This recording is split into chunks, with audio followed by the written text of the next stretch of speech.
I'm still sitting in my car outside the lawyer's office, and I can't seem to make my hands work well enough to turn the key in the ignition. An hour ago, I walked in there as the presumed heir to half of a company I had poured my entire adult life into. Now, I've walked out with nothing but the weight of a six-figure loan that is solely in my name. The lawyer's words are still echoing in my head, a cold, precise monologue that surgically removed my future. He read from my father's last will and testament, and with each syllable, my life was dismantled. My brother, Mark, is now the sole owner, and I am just the guy who was foolish enough to sign a piece of paper. My father always said the business was in my blood. From the time I was a teenager, I spent my summers in the workshop, learning the machinery, understanding the logistics, and listening to the hum of the place. It was a manufacturing business, solid and respectable, built from the ground up by my grandfather and then taken over by my dad. I loved the smell of grease and metal, the satisfaction of seeing a finished product ready to be shipped. I wasn't the academic type like my brother. I didn't have the patience for textbooks, but I had a knack for the real, tangible work that kept our family comfortable and our name respected in the community. Mark was always the golden child, the one destined for a corner office, not a workshop floor. While I was learning how to calibrate a CNC machine, he was at a prestigious university, earning a business degree that my father bragged about to anyone who would listen. His tuition, his expensive apartment, his trips abroad, it was all funded by the sweat and long hours put in at the company, much of it my own. I never resented it, not really. I believed the narrative my father spun for us. Mark was the brain, and I was the brawn. Together, we were meant to be the future of the company, an unbeatable team. The promise was made on my 25th birthday. We were standing on the workshop floor after everyone had gone home. My father put his arm around my shoulder, his voice thick with emotion, and told me that my loyalty and hard work were the true bedrock of the business. He told me that when his time came, the company would be split right down the middle, 50-50 between me and Mark. He said it was the only fair way, the only way to ensure the legacy continued. I believed him with every fiber of my being. That promise became my anchor, the reason I turned down other job offers, and the foundation upon which I built my entire life plan. That sense of security was my life's operating system for over a decade. I worked harder than anyone, often being the first to arrive and the last to leave. I took on more responsibility, managing the production floor, handling difficult clients, and training new hires. I saw myself not just as an employee, but as a custodian of my own future inheritance. Every success the company had felt like a personal victory, a deposit into the future I was promised. Mark would visit on holidays, walking through the facility in his expensive shoes, offering vague suggestions from business articles he'd read, then disappearing back to his life in the city. About 5 years ago, things started to get tight. A couple of big contracts fell through, and a new competitor started undercutting our prices. The easy confidence that had always surrounded my father started to fray at the edges. He became more stressed, his temper shorter. We had long, tense meetings where he would dismiss my practical, cost-saving suggestions in favor of Mark's expensive, high-concept ideas. Mark advocated for a complete digital overhaul, a rebranding, and a new marketing strategy that cost a fortune and yielded almost no return. I was the one who had to manage the disappointed employees and placate the worried suppliers. The financial pressure mounted until one evening my father called me into his office, the same place the promise had been made years before. He looked older, defeated. He told me the company was facing a severe cash flow crisis and that the bank had refused to extend our line of credit. He laid out a plan for a major equipment upgrade that he claimed would land us a massive new contract, one that would solve all our problems. But to secure the financing for the machines, he needed a significant capital injection immediately. He said the business itself couldn't take on any more debt. That's when he looked at me, his eyes filled with a desperate sort of hope that I now recognize as pure manipulation. He asked me to take out a personal loan. He framed it as my chance to officially buy into the company, to solidify my stake as a true partner. He said, "This is it. This is the moment you stop being my son who works here and become the co-owner you were always meant to be." He painted a picture of a triumphant future, all made possible by this one act of faith. He made it sound like the loan was a formality, a bridge to my destiny. My mother was there too, nodding in agreement, her presence adding a silent but immense pressure. She spoke about the importance of family sticking together, of making sacrifices for the greater good. They presented it as a unified front, a family crisis where I was the only one who could be the hero. Any flicker of doubt I had was extinguished by their combined emotional weight. Refusing would have felt like a profound betrayal, like I was saying I didn't believe in my father or the future of the business. I was so desperate for his approval, for the fulfillment of that long-held promise, that I ignored every red flag. The day I signed the loan documents at the bank is a blur of feigned confidence. My father sat beside me, projecting an aura of calm authority. I remember the loan officer's dispassionate explanation of the terms, the high interest rate, the fact that I was the sole guarantor, the sheer size of the principal. It was a sum of money I couldn't imagine earning in a decade. But my father's hand was on my shoulder, a reassuring pressure that felt like a shield. The money was wired directly to the company's account, and that night my parents toasted me at dinner, calling me the savior of the family legacy. For a little while, things seemed to get better. The new equipment was purchased, and there was a brief surge in productivity. My father's mood lifted, and he started talking about the future again, about the big plans he and I would make. But he never formalized my partnership. Whenever I brought up getting the ownership agreement in writing, he would wave it off, saying, "We'll get to the paperwork when things are less hectic. You know my word is good." I chose to believe him because the alternative was too terrifying to consider. I continued to work, feeling a false sense of pride in the humming new machinery that I was now personally responsible for. Meanwhile, I was making the substantial monthly loan, payments directly from my own bank account. The official story was that the business needed every cent to reinvest and that I would be paid back with interest once the big contracts started paying off. I was living frugally, putting my own life on hold, while my brother continued his comfortable city existence, seemingly oblivious to the financial strain. My father would praise my sacrifice, calling it a true measure of my character, a stark contrast to my brother who, he claimed, didn't understand the value of a dollar. Then, my father's health took a sharp decline. It started with what he called exhaustion, but it quickly became clear that it was something much more serious. As he grew weaker, I effectively took over the day-to-day operations of the entire business.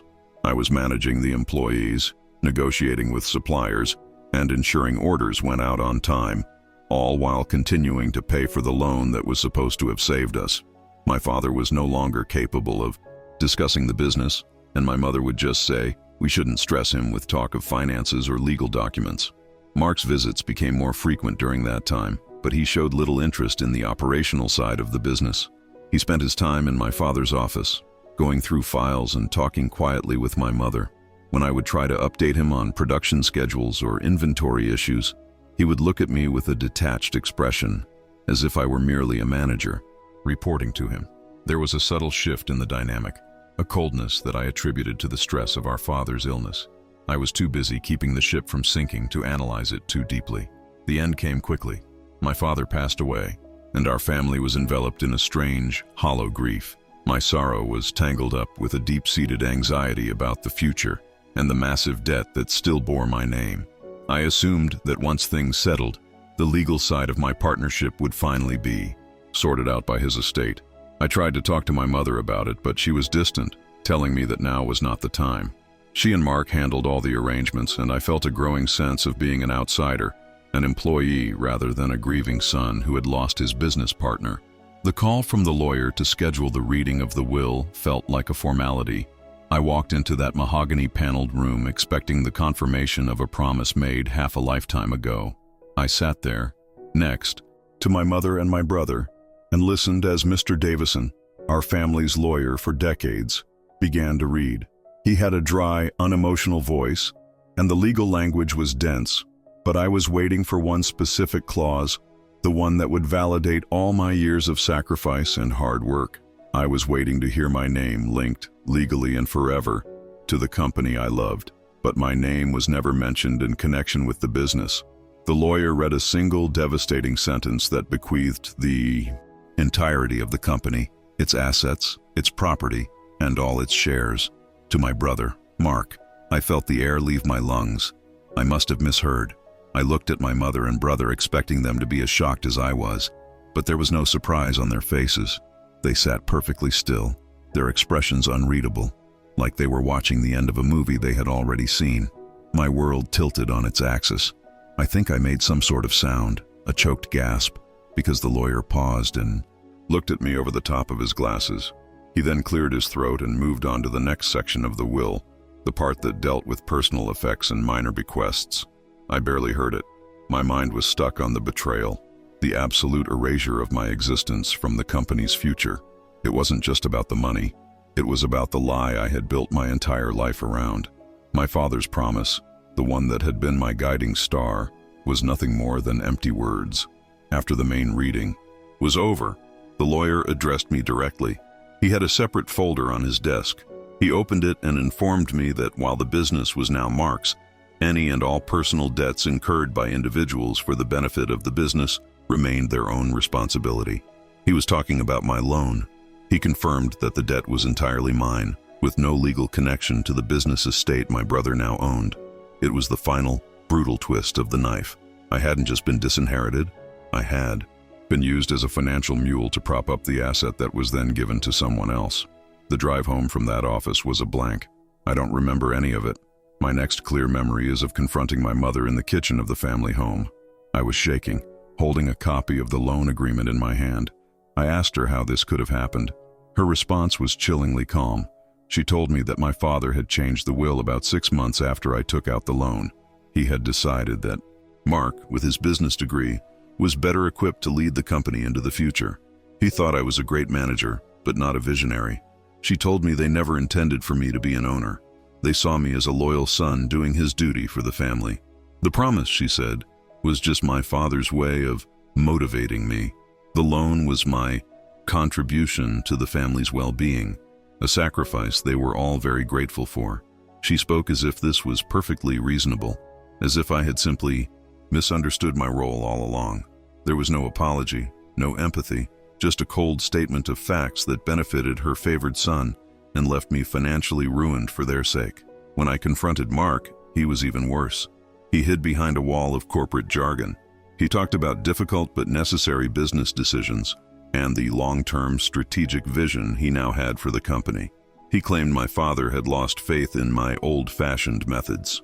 He then had the audacity to offer me a salaried position as a floor manager, as if it were a generous act of charity. He told me I should be grateful for the opportunity to continue working there. He simply could not, or would not, acknowledge the monumental injustice of the situation. So here I am. I've been effectively fired from the job I've had my whole life, a job I thought I was a partner in. The business that I bled for, the one I took on a crippling debt to save, now belongs entirely to my brother. Every morning I wake up to the crushing reality of that loan payment, a monthly reminder of my own stupidity and my family's calculated betrayal. My credit is ruined, my savings are gone, and my prospects of ever recovering financially seem impossibly slim. I have nothing to show for 2 decades of loyalty and backbreaking work. They didn't just take my inheritance. They stole my past and my future. They leveraged my love and trust to secure their own financial stability at my expense. The promise was the bait, and the loan was the trap. I walked right into it because I couldn't imagine that my own father, my own family, would be capable of such a cold and methodical deception. I was a tool to be used and then discarded once my purpose was served. The workshop I grew up in now feels like a foreign country I've been exiled from. The equipment I bought with my own borrowed money is now generating profits that go directly into my brother's pocket. It's a bitter irony that is almost impossible to swallow. I have you to drive past the company every day, and each time I see the sign with our family name on it, it feels like a personal insult. It represents everything I worked for and everything that was stolen from me. The legacy I was supposed to be a part of is now a monument to my own naivety. They didn't just cut me out. They made me pay for the privilege of being erased. I've lost more than just a business or money. I've lost my family. The people who were supposed to be my greatest allies were, in fact, the architects of my downfall. The betrayal runs so deep that I find it hard to trust anyone now. Every act of kindness feels like it could have a hidden agenda. The warmth and security I once associated with my family has been replaced by a cold, empty void. I am completely and utterly alone in this, left to clean up a mess that they created for their own benefit. My psychological state is in tatters. Some days are filled with a burning, impotent rage. Other days, I'm just numb, overcome by a weariness that makes it hard to even get out of bed. I replay conversations in my head, looking for the signs I missed, the moments where I could have made a different choice. But it's a useless exercise. I was playing a game where they had written all the rules and knew the outcome from the very beginning. My role was predetermined: the loyal son, the willing sacrifice. The legal experts I've spoken to have offered little hope. A verbal promise is almost impossible to enforce, especially when the person who made it is gone. The loan documents are ironclad, with my signature clearly visible on every page. Legally, the debt is mine and mine alone. Morally, it's a different story, but morality doesn't pay the bills. I feel trapped in a financial prison that my own family built around me, and they are holding the only key, with no intention of ever using it. I'm posting this here because I don't know where else to turn. I need to know if anyone else has been through something like this. How do you start over when you're in your 40s, with nothing to your name but a mountain of debt and the ghost of a life you were supposed to have? Is there any way to fight this? Or do I just have to accept that my own family successfully orchestrated my financial and emotional destruction? The injustice of it all is so profound that it feels like it might just swallow me whole.